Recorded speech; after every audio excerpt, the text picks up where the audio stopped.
주님의 평강이 여러분들과 함께하기를 바랍니다.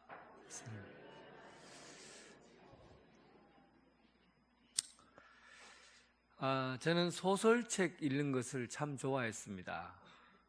그래서 소설책을 왜 좋아했냐 하면 제가 경험하지 못한 세계를 경험하게 해주기 때문에 그렇습니다. 간접 경험이죠. 히말라야 산을 높이 올라가고 설산을 헤매는 것들도 소설을 읽으면서 내가 마치 산행을 하는 사람인 것처럼 되어 보기도 하고, 어떨 때는 대기업 회장이 되어서 한번 기업을 운영해 보기도 하고, 어떨 때는 판잣집, 쓰러져가는 판잣집에서 집이 뜯겨나가고 하는 그런 어려운 환경에서 살았던 그런 삶을 살아보기도 하고, 어떨 때는 유명한 의사가 되어서 사람을 살려보기도 하고, 이런 경험들을 소설을 읽으면 할 수가 있어요. 내가 아닌 다른 사람이 하는 행동들을, 다른 사람이 살아가는 것들을 내가 간접적으로 경험하게 되는 거예요. 그러니까 삶이 다양해지잖아요. 그런데 우리가 펼쳐지는 이 삶의 이야기를 보면 소설책에서 상상하고 그리고 즐기는 그런 이야기로는 우리가 살아가고 있는 삶을 한 가지도 해결하지 못한다는 거예요. 예를 들면 지금도 인간에게 있는 그 죄의 문제라든지, 또 사람이 왜 태어났는지, 어디에서 태어났는지, 또 이 세상이 어떻게 만들어졌는지, 또 무엇을 위해서 살아야 될 것인지, 이런 중요한 질문에 대해서는 소설이 아무리 재미있고 우리에게 흥미거리를 줘도 아무런 답을 주지 못하고 해결점을 제시해 줄 수가 없어요. 그래서 우리는 성경을 읽는 겁니다.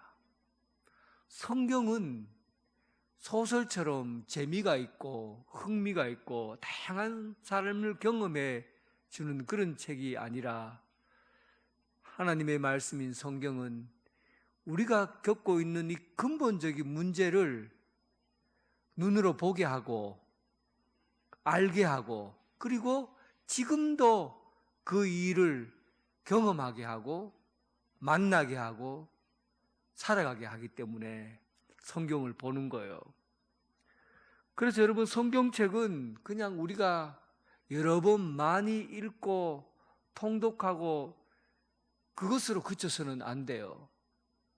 또 성경책은 그냥 내가 지루한 시간을 한번 성경이라도 읽어서 시간 좀 때워보자, 그런 의미에서 성경은 아무런 의미가 없어요. 성경은 읽으면 내 문제가 드러나요. 성경은 읽으면 내가 경험하지 못했던 것을 실제로 경험하게 되는 거죠.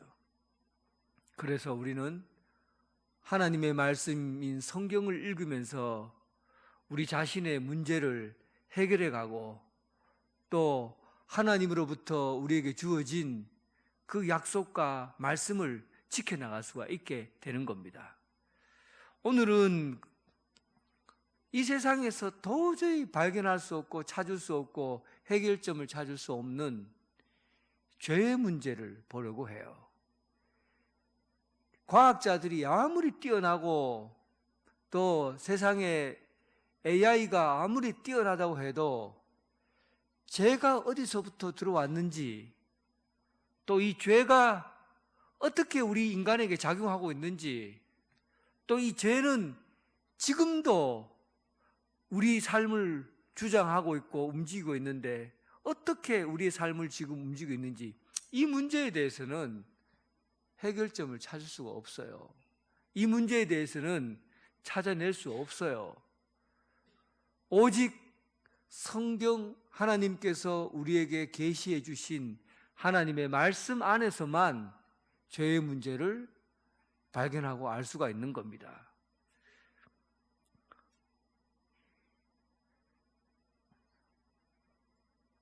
창세기 3장 1절, 이제 그 문제가 이렇게 시작합니다. 그런데 뱀은 여호와 하나님이 지으신 들짐승 중에 가장 강교하니라.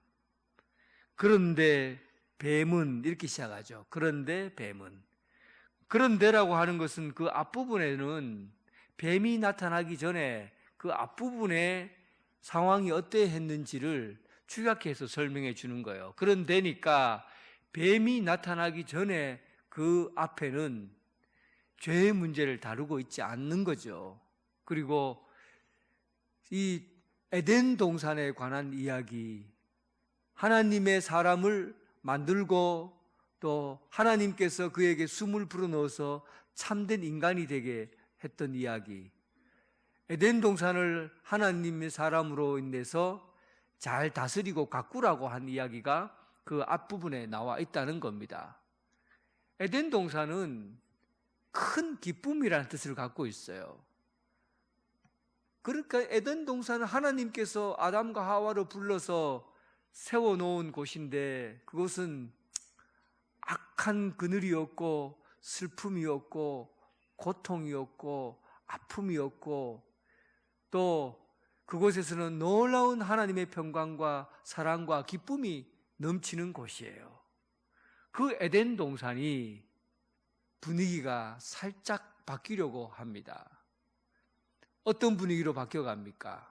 그런데 뱀이, 이렇게 분위기가 전환되는 그런 시점에 와 있어요.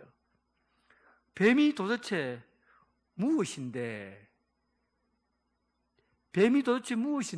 이 에덴 동산의 그 하나님 나라와 천국과 같은 그 에덴 동산의 분위기를 이렇게 변화의 조짐을 갖고 바꾸어 가려고 할까? 뱀이 도대체 무엇인가 하는 거죠. 여기서 뱀은 사람에게 말을 걸어요. 말을 하는 거죠. 그리고 뱀은 사람과 하나님 사이에 일어난 일들을 이미 알고 있어요. 또 하나님과 사람 사이에 주고받았던 이야기들을 뱀은 알고 있어요. 그러니까 이 뱀은 단순히 독사나 물뱀, 구렁이, 그런 물리적인, 지금 생물학적인 그런 뱀이 아니라는 거겠죠. 그런 뱀이 아니에요. 이 뱀은 하나님과 사람 사이에 일어난 일들도 알고, 또 사람과 사람 사이에서 말하고 주고받았던 이야기를 미리 아는 걸 봤을 때는 이것은 영적인 어떤 존재인 것은 분명한 겁니다. 보이지 않지만, 실질적으로 뱀이라고 표현하지만 영적으로 실제하는 존재라는 겁니다. 요한계시록에서는 이 뱀을 뭐라고 하냐면 사탄이라고 규정하고 있어요. 사탄. 여러분들은 어떻게 생각합니까? 성경이 지금 말하고 있는 거예요. 이 세상은 지금 어떤 존재로 규정되어 있냐면 하나님, 그리고 사람, 그리고 자연 만물, 피조물, 짐승, 그리고 또 한 부류의 실제적으로 존재하는 사탄이라는 영적인 그런 그룹이 실제가 존재한다는 것을 얘기합니다. 이걸 우리가 어떻게 알아요? 사탄이 지금 있다 없다고 말하는 건 어떻게 알 수가 있습니까? 그런데 뱀이 이렇게 설명하고 성경에 그렇게 기록하고 있잖아요. 성경은 오늘날 우리가 보지 못하고 알지 못하는 세계에 대한 그 근원적인 부분에 대해서 답을 가지고 있는 게 성경이에요. 과학적으로 인간이 어떻게 만들어지고 인간이 어떻게 했다, 이것보다도 더 근원적인, 과학적인 것보다 더 근원적인 그 원래의 모습을 다 설명해 주고 있는 게 성경이라고요. 그러니까 성경에서 사탄이, 뱀이 나타났다, 뱀이 말하고 있다고 하는 것은 이 세계가 새로운 실제적으로 존재하는 사탄의 존재가 분명히 있다는 겁니다. 여러분들 어떻게 생각하십니까? 하나님, 그리고 사람, 그리고 세상의 자연 만물, 피조물, 그리고 또 다른 천사나 또 사탄, 이런 영적인 세계가 여러분 있다고 생각합니까? 아니면 없다고 생각합니까? 여러분, 성경을 믿으시고 성경을 제대로 본다면 하나님께서 말씀하신 것은 우리가 그대로 믿어야 합니다. 그래서 오늘 본문은 이 뱀이 들어와서 이 분위기를 어떻게 바꿔가는지를 보면 이 죄가 우리 가운데 어떻게 들어왔는지를 알 수가 있습니다. 그리고 뱀이라는 것은, 사탄은 우리가 생각하는 것보다도 간단하지 않아요. 여러분들은 사탄을 생각할 때 그냥 뿔 달리고 머리 확 풀고 입에다가 칼 이렇게 물고 밤에 으쓱한 데서 나타나는 그런 귀신을 사탄이라고 생각할지도 몰라요. 무섭게 하고 막 어둡게 하고 이런 것을 사탄이라고 생각할 겁니다. 그런데 여러분, 사탄의 모습은 광명처럼 또 아름답게 사람들에게 유혹당할 만큼 먹음직하고 보암직하고 지혜로울 만한 그런 형태로 우리에게 나타나요. 그러니까 우리가 생각하는 사탄의 개념, 무섭고 막 겁주고 이런 형태의 사탄을 생각해서는 사탄에 대해서 제대로 이해하지 못하게 되는 겁니다. 사탄의 힘이 또 얼마나 대단한지, 처음에 예수님께서 공생애를 시작할 때 광야에서 40일 동안 금식하셨잖아요. 그때 사탄이 나타났어요. 그리고는 예수님을 시험했습니다. 예수님에게 시험을 걸 만큼 그 정도의 힘을 갖고 있는 게 사탄이라는 거예요. 뿐만 아니라 예수님의 제자 중에 가룟 유다라는 사람, 예수님을 따라다니면서 기적을 경험했던 사람이에요. 예수님을 따라다니면서 예수님의 말씀을 들었던 사람이에요. 예수님을 따라다니면서 하나님의 능력을 그의 손에서 직접 행하는 것을 보았습니다. 그런데 가룟 유다가 하나님 예수님을 은 30냥에 배신을 해요. 예수님이 뭐라고 얘기했냐면, 내 속에 마귀가 내 속에 들어갔다. 마귀에 이끌려서 그가 그 일을 했다는 겁니다. 마귀의 힘이 얼마나, 신앙생활을 잘하고 예수님과 함께 그렇게 오랫동안 제자로서 사는 사람들도 마귀가 들어가서 넘어뜨릴 수 있는 그런 강력한 힘을 갖고 있다는 거예요. 여러분들도 자신할 수 있겠습니까? 이 세상에 존재하는 마귀의 세력이 있다고 한다면 신앙생활 잘하고 믿음생활 잘해도 넘어질 수 있다는 거예요. 그만큼 이 마귀의 세력은 이 세계 하나님께서 이 만물을 창조할 때부터, 그때부터 존재했고, 그리고 이 세상에 처음 죄가 들어오게 하는 그 원인 제공을 한 실제가 바로 마귀라는 거예요. 사탄이라는 겁니다. 사탄이, 마귀가, 그리고 뱀이 여자에게 물었습니다. 여자에게 물어 이르되 하나님이 참으로 너희에게 동산나무 열매를 먹지 말라 하더냐. 왜 뱀이 여자를 선택할까요? 왜 뱀이 여자를 선택했을까? 여자는 감정적이고 또 여리고 연약하기 때문에 뱀이 약하다고 생각하는 여자를 먼저 공격해서 넘어뜨리려고 했는가? 그건 여러분들의 추측일 뿐이에요. 그렇지는 않아요. 여자가 남자보다 더 연약하다, 또 유혹에 더 잘 넘어간다, 그것은 우리 생각이 실제로 그렇지는 않습니다. 성경에서 유혹에 넘어갔던 다윗, 여자입니까? 남자입니까? 남자예요. 수많은 사람들, 성경에 나온 인물들 중에 유혹에 넘어간 사람들, 많은 사람이 남자예요. 여자가 유혹에 넘어갔던 일들은 기록에 있지는 않아요. 그러니까 여자가 유혹에 잘 넘어갈 만하고 연약하기 때문에 사탄이 여자를 선택했다. 그 말은 성경적이지 않다는 거죠. 추측에 불과한 겁니다. 그러면 왜 사탄은 하와를 먼저 선택했을까?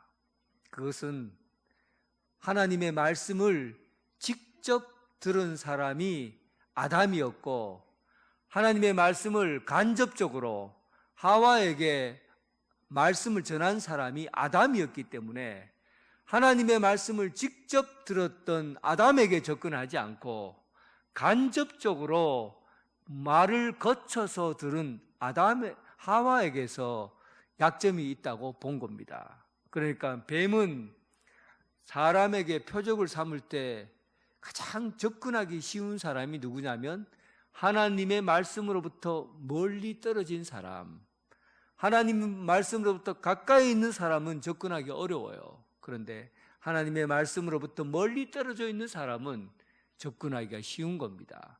마귀의 표적은 하나님으로부터 멀리 떨어진 사람이에요.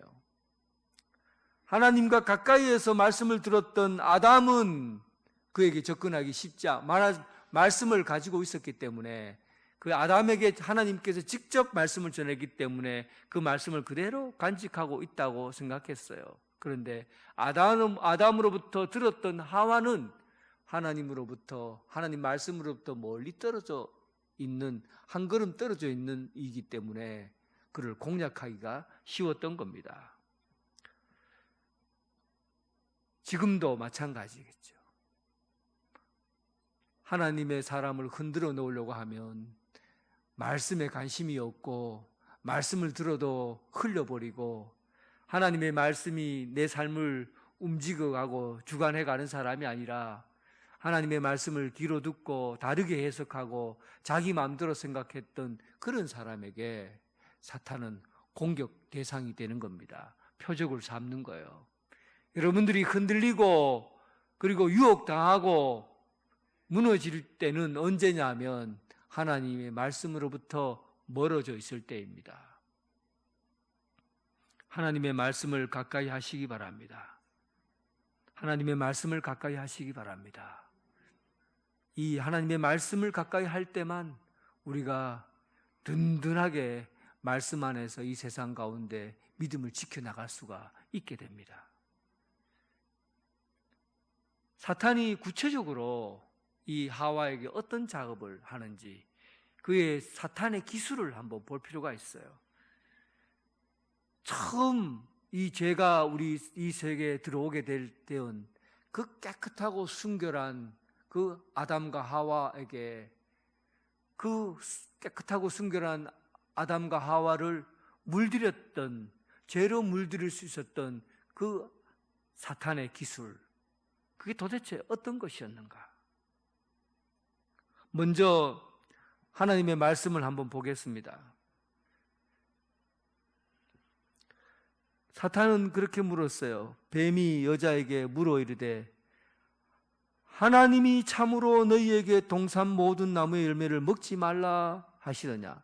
하나님이 너희에게 동산 모든 나무의 열매를 먹지 말라 하시더냐? 어디에 초점이 맞춰 있는 거 보세요.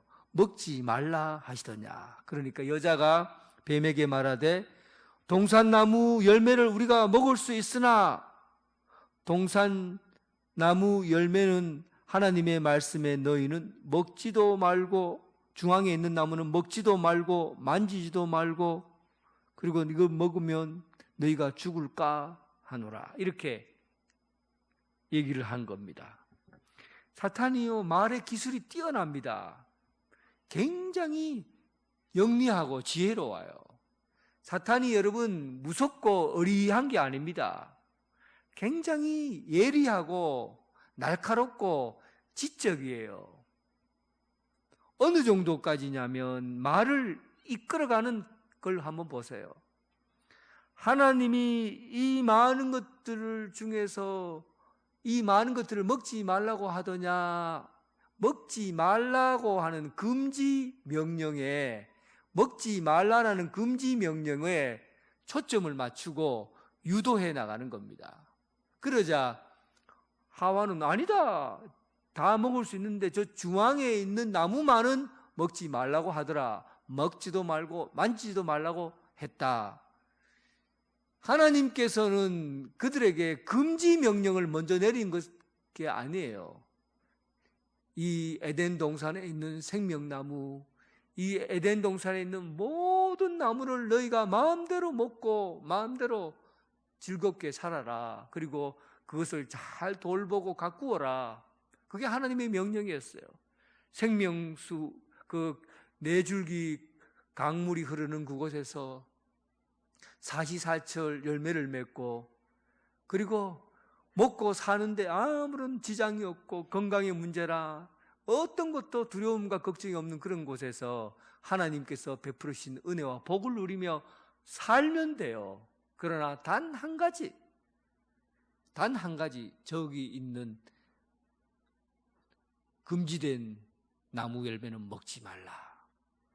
그런데 사탄은 앞에 있는 에덴 동산에 하나님께서 복으로 준 풍성한 은혜와 복은 딱 보지 못하게 하는 거예요. 듣지 못하게 하는 거예요. 생각나지 못하게 하는 거예요. 지금 살고 있는 것은 그냥 당연한 것처럼 그냥 받아들이고 당연한 것처럼 여기고 사는 거예요. 그냥 내가 그냥 누리는 거고 내가 그냥 태어났으니까 당연히 먹는 거고 그런 거죠.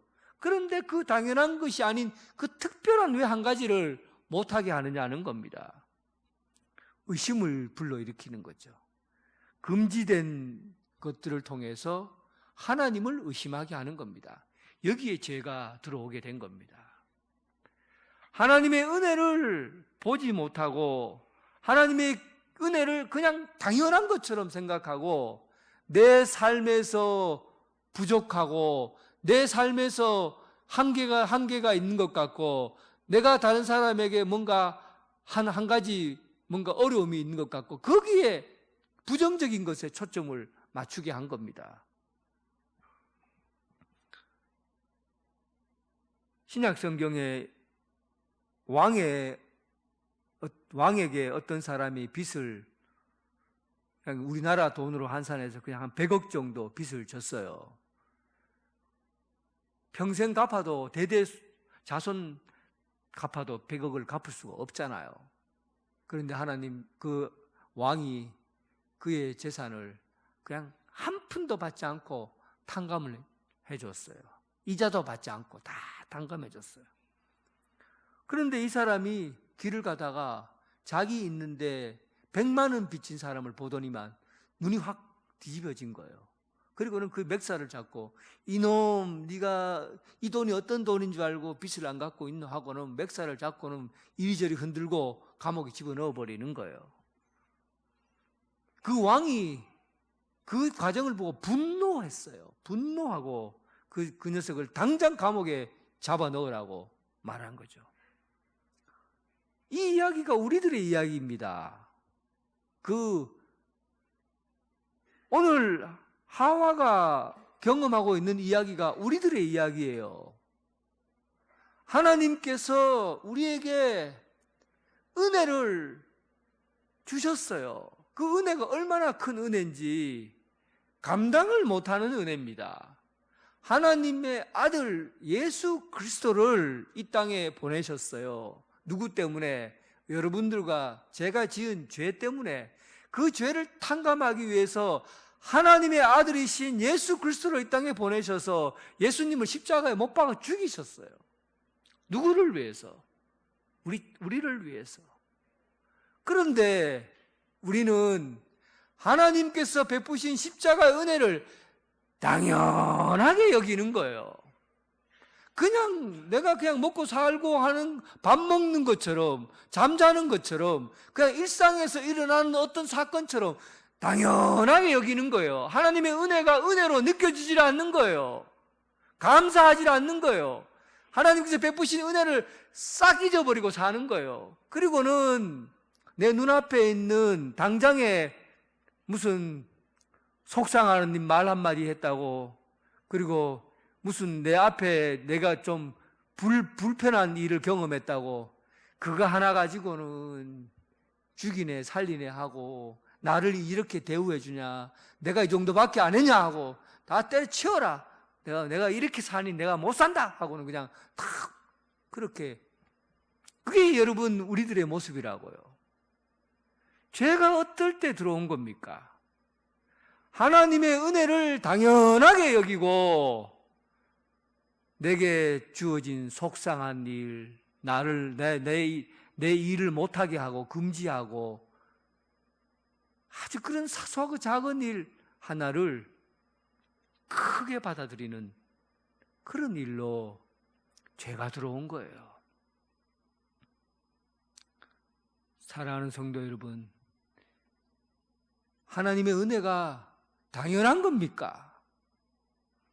하나님의 사랑이 여러분들이 받을 만하기 때문에 당연히 그냥 하나님은 사랑을 베푸는 사람으로 그렇게 여깁니까? 하나님께서 우리에게 주신 그 복이 그냥 여러분들이 그냥 받아도 되는 사람들이기 때문에 그냥 그렇게 누려온 겁니까? 하나님의 은혜와 하나님의 사랑, 그 에덴 동산의 그 복을 여러분 기억하시기 바랍니다. 하나님의 사랑과 은혜를 우리가 누리고 있다는 그 사실만으로도 사탄은 그 사이를, 은혜를 뚫고 들어올 자리가 없습니다. 하나님의 은혜가 풍성한 자리 안에는 사탄이 그 속을 뚫고 들어올 자리가 없다는 거예요. 그리고 이 사탄의 기술을 보세요. 정말 지능적으로 뛰어나요. 2장 17절에 보니까 2장 17절 오늘 우리가 읽은 본문에 보니까 선악을 알게 하는 나무 열매는 먹지 말라, 내가 먹는 날에는 반드시 죽으리라. 이게 하나님께서 하신 말씀이에요. 그런데 3장 3절에 보니까 동산 중앙에 있는 나무 열매는 하나님의 말씀에 너희는 먹지도 말고 만지지도 말라, 너희가 죽을까 하노라. 여기서 하와는 하나님의 말씀을 듣고 어떻게 하느냐면 그 말씀을 그대로 전달하지 않고 과장하고 그리고 축소해서 말씀을 전합니다. 먹지도 말고 만지지도 말라, 입에 대지도 말고 손도 대지도 말라. 이거는 여러분 감정이 섞인 말이에요. 하나님께서 그렇게 감정적으로 말하지 않았어요. 그런데 하와는 감정적으로 받은 거예요. 나무 열매는 먹지도 말라, 너희가 먹는 날에 죽으리라. 그냥 단순해요. 먹으면 죽는다, 이 말밖에 없어요. 그런데 하와는 거기에다가 감정을 섞어요. 먹지도 말고 만지지도 말라, 입 대지도 말고 손도 대지 말라. 입도 대지 말고 손도 대지 말라. 감정이 좀 느껴지죠?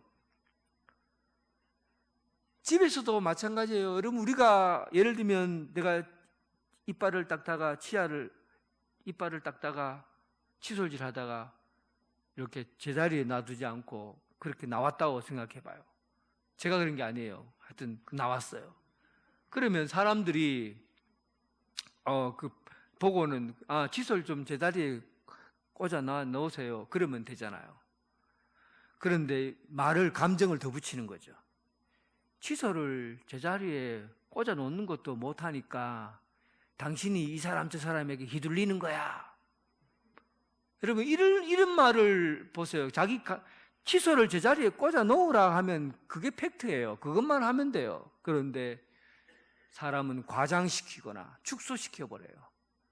그래서 원래의 말을 혼돈스럽게 만들어버리는 거죠. 원래 하나님의 말씀이 있잖아요. 그 말씀을 자기의 감정이나 생각을 가지고 더 과장하거나 더 축소시켜버리니까 말씀이 변형이 오게 된 거죠. 왜곡되는 거예요. 그래서 어떤 신학자는 그분은 죄라는 게 뭔가, 악이라는 게 뭔가라고 말할 때 뭐라고 했냐면, 죄는 하나님으로 향하는 길에서 왜곡되어진 것, 똑바로 하나님께 가야 되는데 하나님께로 가지 않고 굽어진 거죠. 왜곡됐다는 거예요. 과장하거나 축소해서 말씀을 변형시켜버리는 거예요.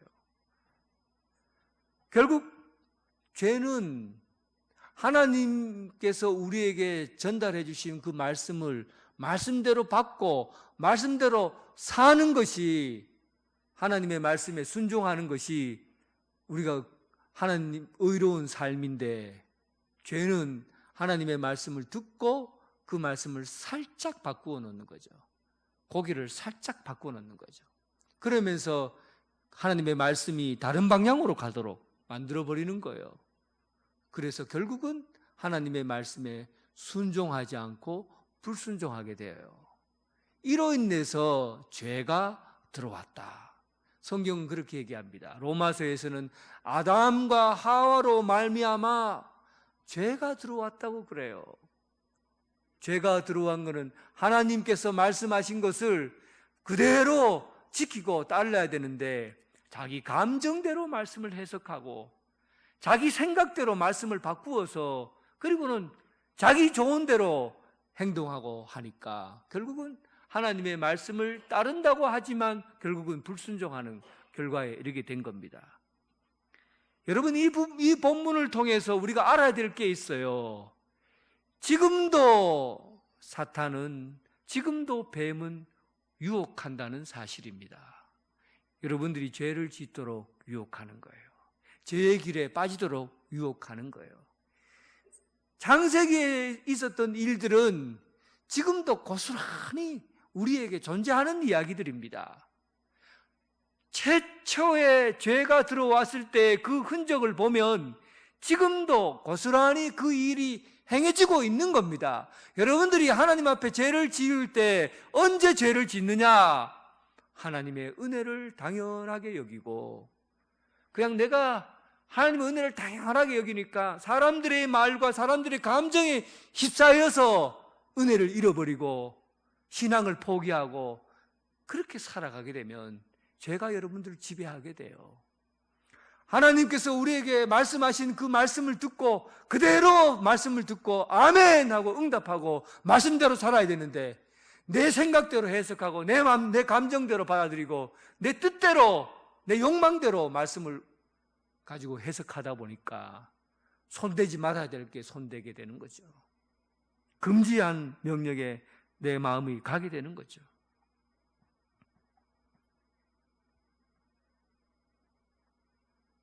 그리고 이 범죄가 여기서 끝나버리지 않는다는 사실이에요. 죄가 들어와서 여기서 끝나버리지 않는다는 거예요. 6절에 보니까 그 열매를 따먹고 자기와 함께 있는 남편에게도 주매 그도 먹은지라. 남편은 뭘 했어요? 함께 있었어요. 남편이 뭘 했냐고요? 함께 있었어요. 그 앞에서 모든 뱀과의 대화, 뱀과에 있었던 이야기들의 그 과정들은, 하나님의 말씀을 왜곡케 하는 것은 전부 하와가 한 일이에요. 그런데 아담은 뭘 했습니까? 함께 있다가 그가 주는 사과를 받아 먹었어요. 그러면 하와가 죄를 지었다고 그래야지 왜 아담이 죄를 지었다고 합니까? 죄는 공동체적인 성향을 지니고 있다는 겁니다. 이게 여러분 무서운 거예요. 죄는 개인적이지만은 함께 있는 사람이 더불어서 짓게 되는, 공동으로 소유하게 되는 것이 죄라는 겁니다. 그래서 죄가 가장 무섭게 작용하는 힘은 구조적인 악이에요. 모든 사람이 죄를 범하였음에, 한 사람이 죄를 범한 게 아니라 모든 사람에게 전염이 되고, 거기에 함께 그냥 하나님의 말씀을 내가 무슨 액션을 취하지 않더라도 함께 있는 것만 해도 그 죄가 죄를 짓게 되는 겁니다.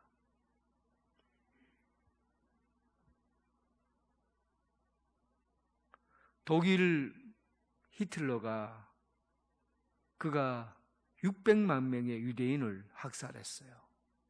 그런데 그때 당시에 우리는 교회를 향해서 얘기를 합니다. 교회가 죄를 짓지 않았느냐? 교회가 그때 당시에 유대인 학살을 위해서 참여한 건 아니에요. 그런데 많은 신학자들은 지금 그렇게 얘기합니다. 그때 교회가 무엇을 했느냐? 함께 그 자리에 있는 것만으로도 히틀러가 유대인 600만 명 학살할 때 같은 범죄자로 교회가 무엇을 했냐는 거예요. 함께 있기만 해도 죄가 되는 겁니다. 아까 손을 잡고 가만히 있었다고 해도 그 죄가 우리의 삶을 규정하게 되는 것이죠. 사랑하는 성도 여러분, 오늘 우리가 명확하게 눈뜨고 알아야 될 게 있습니다. 지금 우리에게 벌어지는 수많은 일들은 성경에 다 답을 가지고 있고 성경에서 분명히 밝히고 있어요. 지금 여러분들이 짓는 죄의 모든 흔적들은 오늘 창세기 본문에서 다 잡아낼 수가 있어요. 그러면 우리가 다시 말씀을 보는 이유가 뭡니까? 불순종의 아담처럼 살지 않고 다시 예수 그리스도를 구주로 믿고 예수님의 말씀에 순종하며 순종의 아담이신 예수 그리스도를 믿고 우리가 이제 새롭게 이 죄의 어두운 그늘에서 구조적인 이 죄와 손잡고 사는 인생이 아니라 예수 그리스도와 손을 잡고 살아가는 믿음의 사람으로 살아가야 된다는 겁니다. 사랑하는 성도 여러분, 오늘 죄와 사탄과 손잡고 살아가는 신앙이 아니라 예수 그리스도와 손잡고 동행하는 그런 삶이 여러분들의 삶이 되길 주님의 이름으로 축원합니다. 하나님 아버지, 오늘 우리는 눈을 뜨고 수많은 범죄 가운데 살아갑니다. 내가 직접적으로 죄를 짓지 않아도 눈으로 방관하고 또 죄 지은 곳에 내가 발을 디디고 있으면 그로 인해서 내가 범죄자가 된다는 것, 그리고 어두운 사탄은 지금도 수많은 사람을 예수님의 손에서 떼어놓고 악한 길로 걸어가도록 유혹하고 있다는 것을 우리는 압니다. 죄가 무섭다는 걸 알게 하시고 사탄이 결코 만만치 않는 존재인 것을 알게 해주셔서 예수님 안에서 믿음으로 승리하는 삶 살게 하여 주옵소서. 오직 예수 그리스도를 통해서 예수 그리스도께서 우리를 사하여 주시고 또 말씀을 통해서 세상을 변화시킬 힘을 주시고 예수님으로 옷 입고 세상을 변화시켜 나가는 그 복된 삶을 살아가는 그리스도 공동체 되게 하여 주옵소서. 예수님 이름으로 기도드립니다. 아멘.